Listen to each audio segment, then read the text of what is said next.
Good evening, friends, colleagues, and all of you who still dare to ask questions the mainstream refuses to ask. Let me begin with one. What happens when an economy built on endless growth collides with the limits of reality? That is precisely what we're witnessing today in the so-called 2.8 trillion car market collapse, a spectacular unraveling of yet another capitalist illusion. For decades, we were told that the automobile industry was the beating heart of prosperity, innovation, and freedom. Yet today, it stands as a monument to the contradictions of capitalism itself, too big to fail, yet too broken to survive. Let's be clear, this collapse didn't happen overnight. It was not caused by some mysterious market shock or an unexpected twist of fate. No, it was the predictable outcome of decades of financialization, short-term profit chasing, and reckless disregard for working people and the planet alike. When corporations spend more on stock buybacks than on research, when executives make millions while laying off the very workers who built their empires, and when debt replaces wages as the foundation of consumption. A collapse isn't an accident, it's a schedule. Remember, this is not just about cars, it's about the system that builds them, or rather, the system that uses us to build them, and then discards us when the numbers stop adding up. The car industry was once the symbol of industrial capitalism's strength, factories buzzing, unions strong, families sustained. But globalization, automation, and the insatiable drive for profit have hollowed it out. Production was outsourced, jobs were mechanized, and what was once a middle-class livelihood became a precarious gig. And yet, what did the CEOs do when profits dipped? They went to Washington, they called it a crisis of confidence, and demanded bailouts, not for the workers, not for the communities destroyed by plant closures, but for themselves. The same system that preaches suddenly forgets its own gospel when it's time to face the music. Is the bitter truth. The collapse of this 2.8 trillion industry is not a failure of business management. It's a failure of capitalism itself, a system that rewards speculation over production, greed over solidarity, and short-term gain over long-term sustainability will always cannibalize itself. We've seen it before with housing in 2008, with tech bubbles, with the banking sector, and now with cars. Ask yourself, how long can a system survive when the people who actually make it run can no longer afford the very products they produce? How long can an economy claim to be healthy when its workers are drowning in debt, its young people can't afford transportation, and its planet is choking on the fumes of its excess? And when the bubble bursts, why is it always the ordinary worker who pays? While the executives fly off with golden parachutes. The 2.8 trillion car market collapse did not emerge from thin air, nor did it result from a single policy error or market miscalculation. It is a systemic failure, a predictable consequence of how capitalism has reshaped the automobile industry over the last 4 decades. For years, we were told the market was self-correcting, efficient, and resilient. Yet here we are again, watching another cornerstone of the global economy falter under the same pressures that brought down housing in 2008 and tech in 2000. How many times must the same lesson repeat before we admit the problem is structural, not accidental? At its core, this crisis reveals a brutal truth. Capitalism's obsession with short-term profit has hollowed out the very industries that once symbolized strength and innovation. The auto sector, once a powerful engine of middle-class prosperity, has been steadily transformed into a speculative financial machine. Instead of reinvesting profits into new technologies, greener production, or worker wages, major car corporations funneled billions into stock buybacks and dividend payouts designed to inflate share prices and executive bonuses. Between 2010 and 2020 alone, U.S. automakers spent more on rewarding shareholders than on research and development. The focus shifted from making better cars to making better quarterly reports. The results were predictable. Factories closed. Production moved overseas in search of cheaper labor. Domestic jobs that once sustained entire communities were replaced with precarious gig work and automated assembly lines. The supposed efficiency of globalization came at a price: a shrinking consumer base at home and an industry increasingly dependent on debt-fueled consumption. Workers whose wages stagnated for decades were told to finance their new vehicles with credit. Consumers bought cars they couldn't afford to maintain, while companies built fleets they couldn't sustainably sell. It was a slow motion implosion disguised as progress. When interest rates began to rise, the cracks widened. Auto loans defaulted at record levels. Unsold vehicles piled up in lots. Investors panicked. And the same financial institutions that once profited from car-backed securities began pulling out. Sound familiar? It should. This is capitalism's favorite trick: privatize profits during the boom, socialize losses during the bust. When everything is profitable, it's the genius of the market. When the house of cards collapses, it's a national emergency and the public is asked to foot the bill. Ask yourself, how can an economy claim to be efficient when its largest industries are built on such fragility? How can a system that rewards speculation over sustainability call itself rational? The truth is that this isn't simply an automotive crisis. It's a mirror reflecting the dysfunction of an entire economic model. The car market was merely the next domino, toppled by the same forces that have driven inequality, financial instability, and corporate concentration across the board. The collapse is not the failure of a few executives. It's the failure of a logic that values capital over community, shareholders over workers, and image over integrity.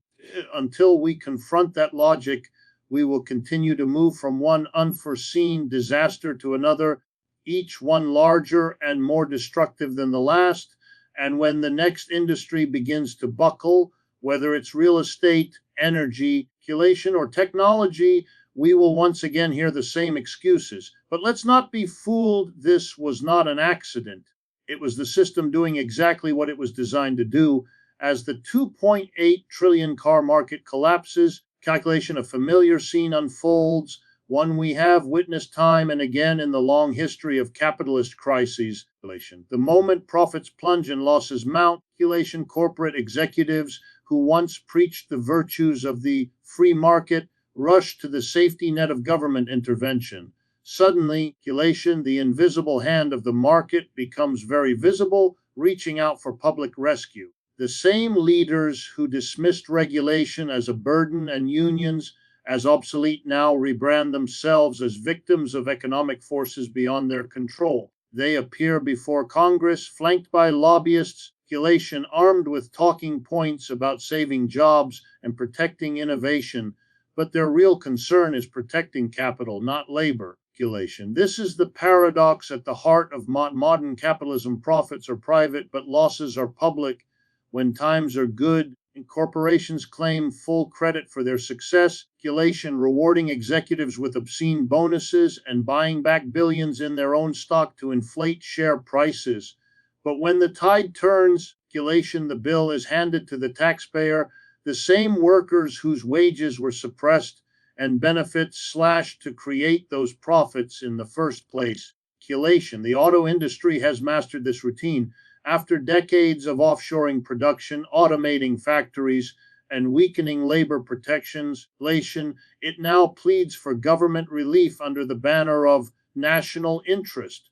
But whose nation are they protecting, the executives or the workers? To remember 2008, when General Motors and Chrysler were deemed too big to fail, billions in taxpayer funds flowed to stabilize them, yet the recovery that followed was anything but equal. The executives stayed, the shareholders recovered, and the workers, the very people whose labor built those companies, faced layoffs, reduced pensions, and a new wave of temporary contracts. The same logic is resurfacing today. While CEOs lament market volatility, They quietly negotiate subsidies, tax breaks, and soft loans. The crisis becomes a business opportunity for the few, a survival struggle for the many.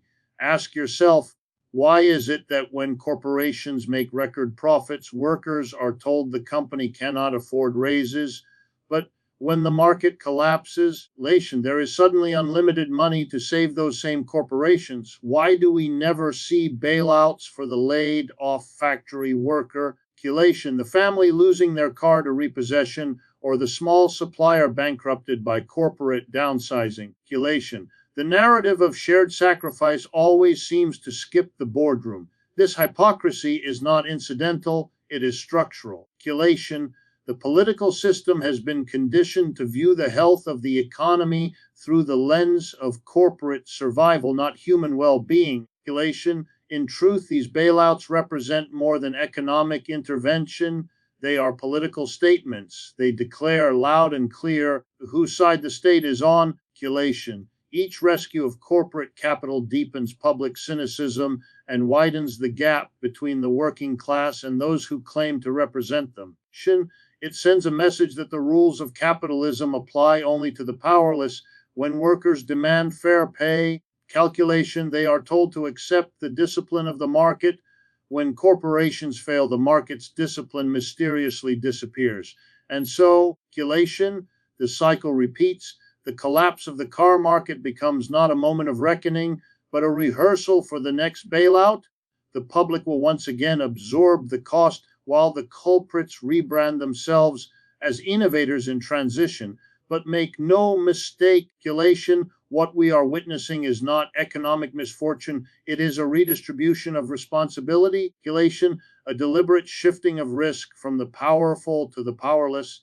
The crash of the car market exposes in stark relief, the moral bankruptcy of an economic order where the elite are never allowed to fail and the workers are never allowed to recover. The collapse of the 2.8 trillion car market is more than an economic event. It is a warning, a flashing red light demanding that we rethink the very foundations of our system. Capitalism, as it stands, is not merely experiencing a series of unfortunate crises, it is producing them as part of its design.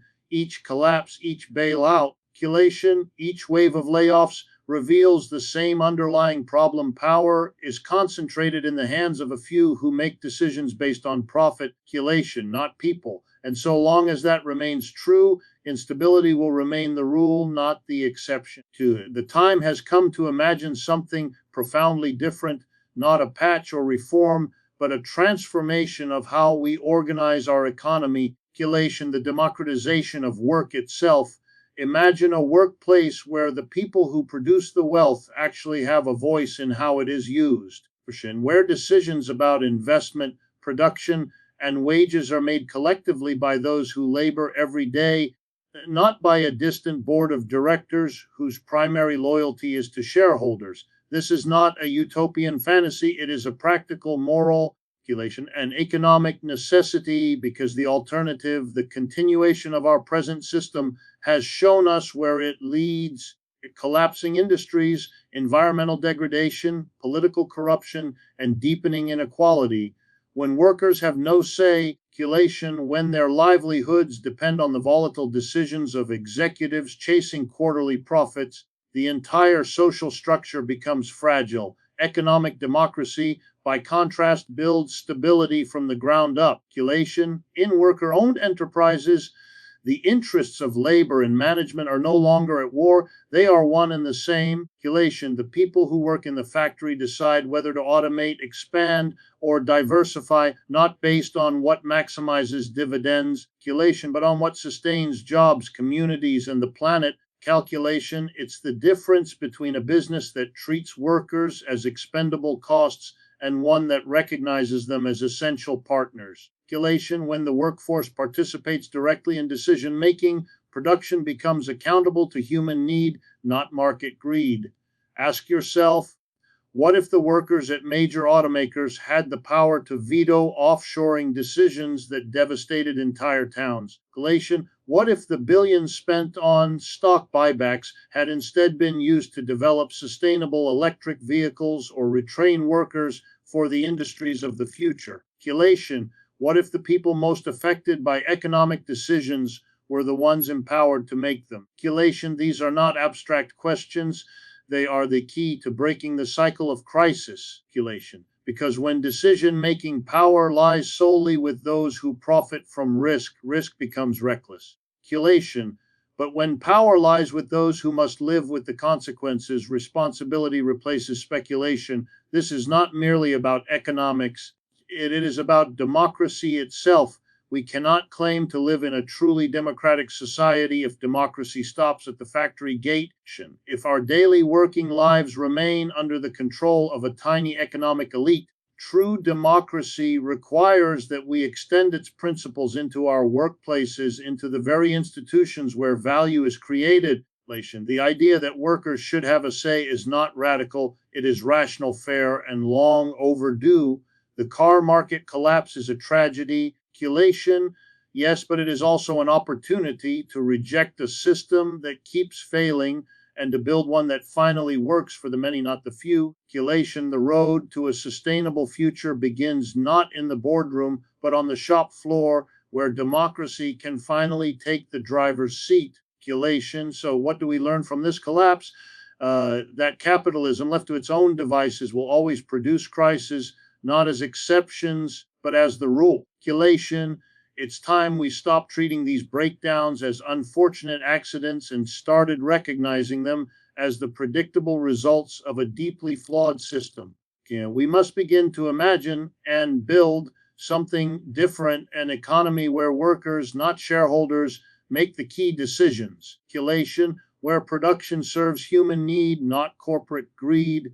Because if we don't, the next biggest crash ever is not a question of if, calculation, but when. The 2.8 trillion car market is just the latest warning, and perhaps the loudest yet, that the engine of capitalism is sputtering. Speculation. The choice before us is simple: keep patching the old machine or build a new one entirely. Thank you.